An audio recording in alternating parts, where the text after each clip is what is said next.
My research focuses on the intersection between the microbiome and inflammation and common reproductive diseases amongst dairy cattle, horses, and dogs. We used to think that the reproductive tract was sterile. Now that we know that the reproductive tract has its own microbiome or bacterial community, it's really going to change how we practice medicine and how we diagnose and treat various diseases. My name is Jennine Lection. I'm a student in the Integrative and Biomedical Physiology program. I'm a practicing veterinarian and a board-certified theriogenologist. As previously a clinical veterinarian, I of course had to work with all different species and then the owners that come in with those animals.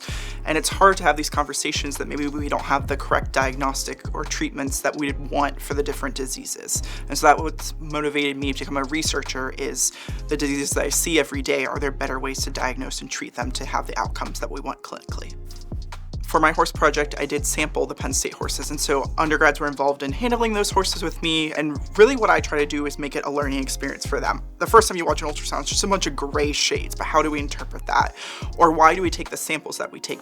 And so that's a huge part of their education, and a benefit to coming to Penn State is being able to have that involvement. The editor of Mid-Atlantic Horse News, which is a monthly equine publication, contacted me about being a horse health columnist. And so now I write a monthly column for horse owners on how to best take care of their horses. And so I like having that outreach to owners and not just writing scientifically, but also translating things that I, learned from research or from conferences to make it applicable to horse owners.